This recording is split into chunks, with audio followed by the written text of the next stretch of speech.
কি মনে করেন না মৃত্যুর আগ পর্যন্ত? তাহলে একটা মহিলা যদি বুড়া হয়ে যায় তাহলে সে কি পর্দা করা লাগবে? কেন লাগবে? আল্লাহ বলতেছেন নেক আমলগুলি তুমি করা লাগবে মৃত্যুর আগ পর্যন্ত। তাহলে পর্দা করা ওইটা নেক আমল, এই নেক আমল আমাদেরকে করতে হবে হাত্তা ইয়াতিয়াকাল ইয়াকিন, মৃত্যুর আগ পর্যন্ত আমাদেরকে নেক আমল করা লাগবে। এই জন্য মহিলাটায় পর্দা করতে হবে কতদিন? মৃত্যুর আগ পর্যন্ত। খালেদা জিয়ার পর্দা করা লাগবে না, কেননা উনি প্রধানমন্ত্রী, ঠিক না বেঠিক? না, লাগবে। হাসিনার পর্দা করা লাগবে না, কেননা উনার বয়স 80-র ঊর্ধ্বে হয়ে গেছে, ঠিক না বেঠিক? আমি যদি ফতোয়া দিই তাহলে আমার উপরে কোনো সমস্যাও হইতে পারে। আপনারা ফতোয়া দিলে আপনারা মেজরিটি, সমস্যা তো নাই। মনে করেন একজন মানুষ যদি মেম্বার হয়ে যায় একটা মহিলা, তখন তার জন্য আর পর্দা করা লাগবে না, কেন সে তো মেম্বার, ঠিক আছে না? ঠিক না? আচ্ছা, চেয়ারম্যান যদি কোনো মহিলা হয়ে যায় তাহলে তার সঙ্গে গিয়া দেখা সাক্ষাৎ করা পুরুষে এইটা সমস্যা নেই, যেহেতু একজন মহিলা চেয়ারম্যান হয়ে গেছে, এখন তো অসুবিধা হওয়ার কথা না, সমস্যা। তাইলে মহিলারা মেম্বার হোক, চেয়ারম্যান হোক, এমপি হোক, মন্ত্রী হোক, যেই হোক, তার পর্দা করা লাগবে মৃত্যুর আগ পর্যন্ত। এখন ঠিক নেই? এখন যদি একজন মহিলা অসুস্থ, আপনি হুজুর ইয়া করেন মহিলা অসুস্থ, বেমারি দেখা সোয়াবের কাজ দেখে ইয়া মহিলারা দেখাত গেছেন, মহিলা অসুস্থ হাসপাতালে মহিলারা দেখাত গেছেন, আপনি বেমারি দেখা সোয়াবের কাজ, কি মনে করেন সোয়াব হইব না গুনাহ হইব? আমি ফতোয়া দিব না কি হবে? আপনারা বললেই সুবিধা। কি মনে করেন মহিলা অসুস্থ মানুষের দেখা সুন্নাত, নবীজি বলেছেন জিয়ারাতুল মরিজ ওয়াইজা মারিজা ফাউদ, নবীজি বলেছেন কেউ যদি অসুস্থ হয় তোমরা দেখো, সোয়াবের কাম। তাহলে একজন মহিলা যদি হাসপাতালে অসুস্থ হয় আর তারে যদি আমরা দেখাত যাই, কি মনে করেন আমার কি গুনাহ হবে না সোয়াব হবে? গুনাহ হবে। একজন মহিলা অসুস্থ, ওই মহিলারে যদি আমি দেখাত যাই হাসপাতালে, তা আমার কি মনে করেন সোয়াব হবে না গুনাহ হবে? গুনাহ হবে। কেন গুনাহ হবে? অসুস্থ দেখা সোয়াব, কিন্তু মহিলা দেখা কি গুনাহ। এখন আমার জন্য গুনাহ, মহিলার জন্য কি গুনাহ? সে প্রধানমন্ত্রী হইলেও বড় বড় হুজুরে যদি যাই মহিলারা একটা সুমা দিয়ে আয়, প্রধানমন্ত্রী বুড়ো হয়ে গেছে, সমস্যা নেই। কি মনে করেন বুড়ো হইলে পর্দার আয়াত একটু শিথিল হয়ে যায় না? ঠিকই থাকে। বুড়া হইলেও কি থাকে? শীত ঠিক হই। ওয়াবুদু রাব্বাকা হাত্তা ইয়াতিয়াকাল ইয়াকিন, আল্লাহ বলেন তোমরা নেক আমলগুলি করতে থাকবা মৃত্যুর আগ পর্যন্ত। মহিলার জন্য পর্দা করা ফরজ, পর্দা করা একটা নেক আমল। এই পর্দার হুকুম জারি থাকবে মৃত্যুর আগ পর্যন্ত। মেম্বার হইলেও পর্দা করা লাগবে, চেয়ারম্যান হইলেও পর্দা করা লাগবে। এইবার যদি সে পুলিশের চাকরি নিয়ে দেয় মহিলায়, তার জন্য পর্দা করা লাগবে। এখন পুলিশের বড় বড় অফিসার যদি হয়ে যায় মহিলা, তার জন্য পর্দা করা ইবাদত। আর এই পর্দা করা লাগবে মৃত্যুর আগ পর্যন্ত, যেহেতু এটা ইবাদত, মরার আগ পর্যন্ত তারা কি করা লাগবে। পিসাবের কাছে যে মুরিদ হইছে 6 তসবিহ 12 তসবিহ আদায় পেরাম, এলাকাতে নাম হয়ে গেছে, আমাদের এলাকায় পিসাব। এখন পিসায় মনে করে এখন আমার জন্য আর কোনো সমস্যা কি নাই, হ্যাঁ যেটা মনে চাই সেটাই কি করেন। হজ করছে, হজ করে তার নামে লাগতে গেছে হাজি সাহেব। এখন সবাই এমনি তো বলতেছে সেলিম হাজি, সবাই হাজি সাহেব ডাকে। এখন আর তার সে মনে করছে এখন আর কোনো ভালো কাজ না করলেও আমার আর কি সমস্যা নাই। না, তুমি হাজি সাহেব হয়েছো তাতে কি হয়েছে? তুমি পীর সাহেব হয়েছো, খেলাফতি পাইছো, তাতে কি হয়েছে?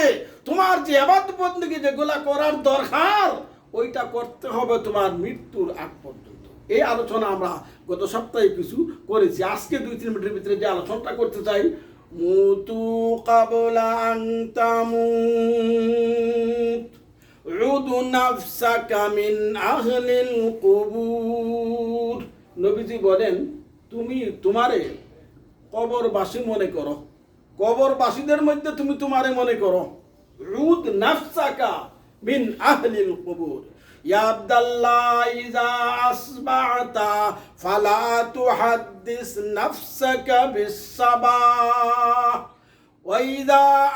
وإذا أصبحت فلا تحدث نفسك بالمساء وإذا أمسيت فلا تحدث نفسك بالصباح وعد نفسك من أهل القبور من حسن إسلام المرء تركه ما لا يعنيه নবীজি বলেন তুমি তোমার কবরবাসীদের মধ্যে মনে করো। এর অর্থ কি? এর অর্থ হইল দুনিয়ার যত জিনিসপত্র তোমার আছে যত পারো সংক্ষেপ করো। তোমার 4টা পাঞ্জাবি হইলে চলে, এখন 10টা চিন্তা আর কইরো না। তোমার 2টা ভাতের ডেক, 2টা তরকারির ডেক আর 2টা চামচ হইলে চলে। এখন তুমি 10টা 12টা করে করে ডেকছি রাখবা, এটাও অর্থাৎ তোমার প্রয়োজনের বেশি। মিন হুসনে ইসলামিল মারএ তারকুহু মা লা ইয়ানিহি, যেটা জরুরত না এটা নিয়ে তুমি ব্যস্ত হয়ে পড়ো না। যেটা জরুরত করো, টাকা পয়সার কামানির দরকার করো, কিন্তু তুমি এমনভাবে জাপাইয়ে পড়ো না জমা জুজা সব ছাইরা খালি তুমি জিনিসের পরে জিনিস, জুতার পরে জুতা, পাঞ্জাবির পরে পাঞ্জাবি, খালি গাড়ির পরে গাড়ি, খালি করতে আসো এত বেশি তুমি কি কইরো না। 2 নম্বর হলো তুমি ওই সমস্ত জিনিসের সাথে ভালোবাসার সম্পর্ক কইরো না।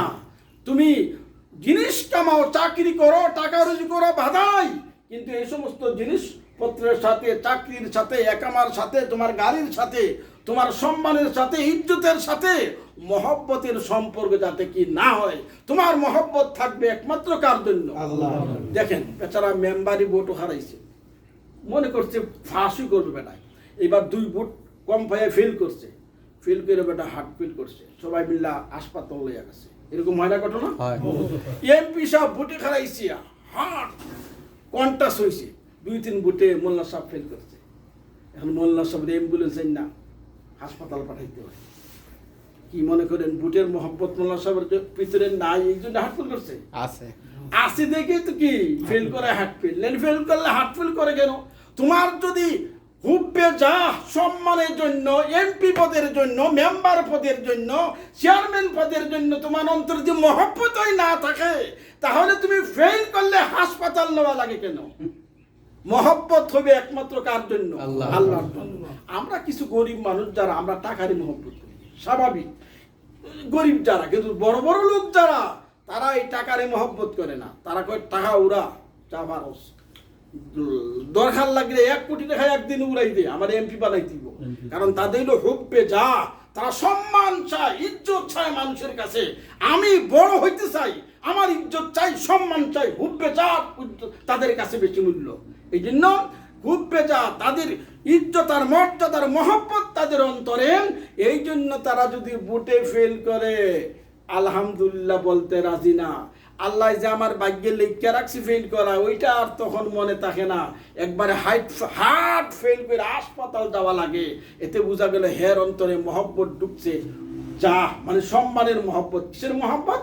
সম্মানের মহব্বত। তার সম্মান চইলা গেল, হেফাজ করতে পারলো না, বেজ্জত হইয়া গেল। অথচ মহব্বত সম্মানের হবে না, মহব্বত তোমার টাকা পয়সার জন্য হবে না, মহব্বত হবে একমাত্র কার জন্য? আল্লাহ।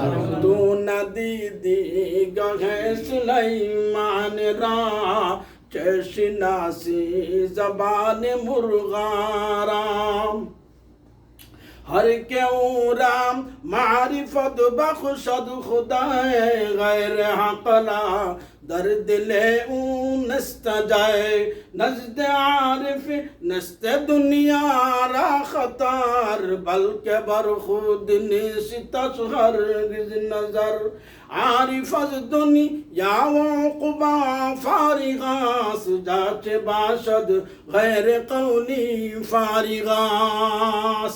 আজকে কোরআন আর হাদিস যে মানুষে বুঝে, মানুষে যে কোরআন আর হাদিসের অর্থ করে, ওইটা কিন্তু তার উস্তাদের কাছ থেকে অর্থ করে নাই, সে নিজে নিজেই একটা বুঝা যায়। যেমন ওয়াবুদ রাব্বাকা হাত্তা ইয়াতিয়াকাল ইয়াকিন, ইয়াকিন শব্দের অর্থ হইল, ইয়াকিন শব্দের অর্থ কি? আসলে ইয়াকিন শব্দের কোরআনের ভাষায় ইয়াকিনের অর্থ হইল মৃত্যু। এখানে তাফসীরের কিতাবে আছে হাত্তা ইয়াতিয়াকাল ইয়াকিন, ইয়াকিন পর্যন্ত মানে মৃত্যু পর্যন্ত তুমি ইবাদত বন্দেগী করা লাগবে। কিন্তু হেতা নিজে নিজে করে ইয়াকিন অর্থে বিশ্বাস। যেমন আমাদের সিলেটি অঞ্চলে বলে, তোর এত সুন্দর কথাটা বললাম, আমারও তো ইয়াকিন করলে না, মানে তুই বিশ্বাস করলে না, এখানে বলে না মানে কি বিশ্বাস করলে না, ওইটা তার মন থেকে নিজেই সে শিক্ষা নিজেই সে কি বুঝে নিচ্ছে। এইভাবে যারা আমাদের দেশে গান করে বড় বড় গায়িকারা, ওরা কিন্তু এত বড় মৌলানা সাহেব না, দেখেন এমন বড় মুফাসসির না, কোনো জায়গায় ওরা তাফসীর লেখাপড়া করে নাই, কোনো জায়গায় কোরআন হাদিস এত পড়ে নাই, তারা নিজে একটা অর্থ কি বুঝা লয়, তারা নিজে একটা বাহির করে নেয় অর্থ, কোরআন থেকে হাদিস থেকে বাহির করে এটা সুন্দর করে উপস্থাপন করে যাদের সামনে বলতেছে। এরা পাবলিক মানুষ, আর কে এত কিতাব গিয়া চায়, ওইখানে তারা আনন্দ দেওয়ার জন্য ওইগুলো তারা কি করে বয়ান করে। এই জন্য আল্লাহর ওলি বলেন, তু না দিদি গাহে সুলাইমান রা জেশনাসি জবানে মুরগারা। ও মিয়া, তুমি তো সুলাইমান নবীর লগে ছিলাও না, আর পঙ্কির কথা পাখির কথাও তুমি বুঝবা না, কারণ পাখির কথা যেই নবী বুঝতো সেই নবীর লগে তো তোমার সম্পর্কই কি নাই, তাহলে তুমি কিভাবে বুঝবা? তাহলে আল্লাহওয়ালা যারা আল্লাহওয়ালাদের সাথে তোমার যখন সম্পর্কই নাই, আল্লাহর সাথে তোমার সম্পর্কই নাই, রসুলের সাথে তোমার সম্পর্কই নাই, তাহলে রসুলের হাদিস আর আল্লাহর কালাম কোরআন শরীফ তুমি কিভাবে বুঝবা?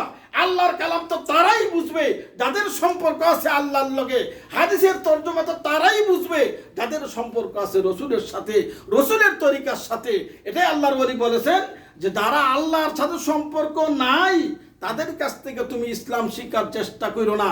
হের দাঁড়িয়েও নাই, কিচ্ছু নাই, গানের মধ্যে দিয়ে ইসলাম শিখায়, কারণ হের মাঝেই তো ইসলাম নাই, আল্লাহর লগে সম্পর্ক নাই, রসুলের তরিকার লগে সম্পর্ক নাই, অতএব সে ইসলামের কথা কোরআনের কথা নিজেই বুঝার সে কি আয়ে পিসার আজ আখিরাত গাফিল মাবাস বা মাতাই ই জাহা খুশ দিল মাবাস দরবলিয়াত জাহা সব্বার বাস গাহে নেমত শাকিরে জব্বারে বাস গাহে নেমত শাকিরে জব্বারে বাস कदम बायद अंदर तरीक़त नदम के असले नदारद दमे बेकदम हफ्त शहर इश्क़ रात तारे गाश माहनज अन दरख़मे कुचैम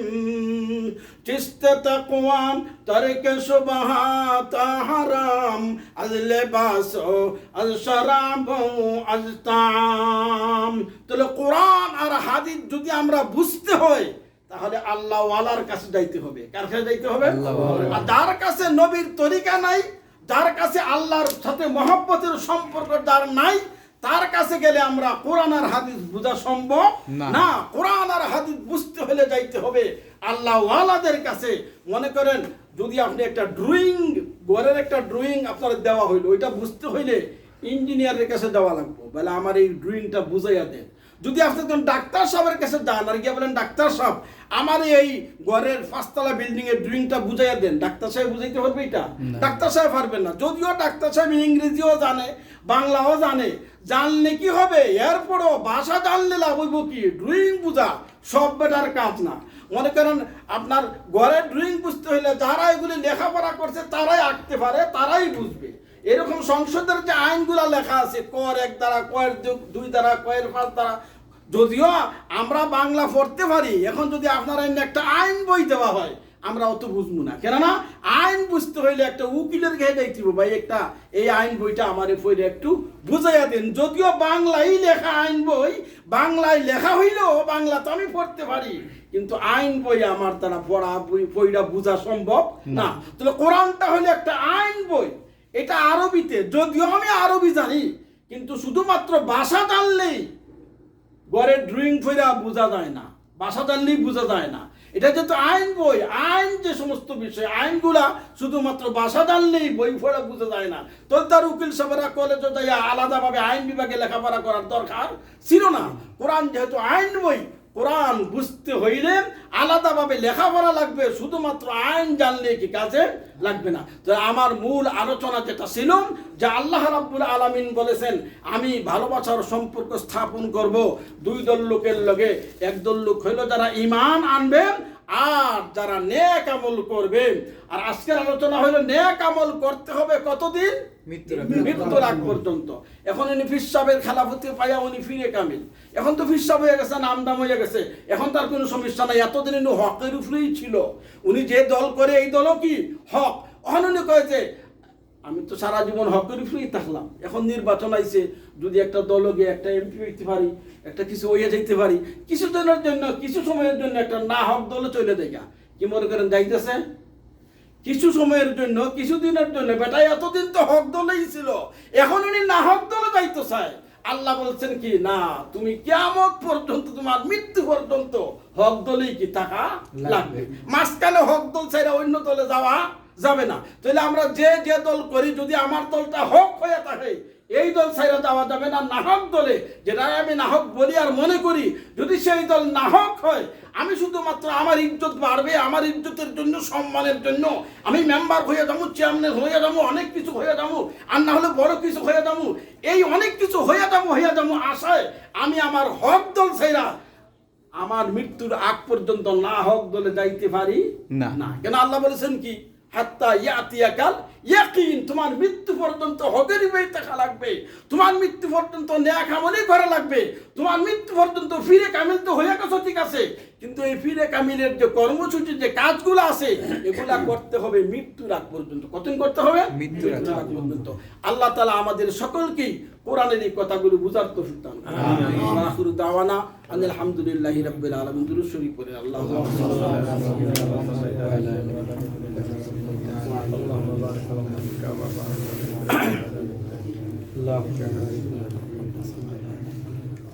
اللهم صل على الله.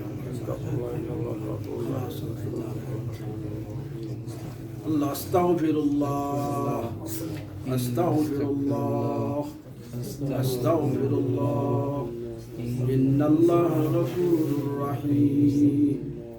استغفر الله إن الله غفور رحيم. আপনারা একজনের দোয়া করে দেন মামুন ভাই, আপনি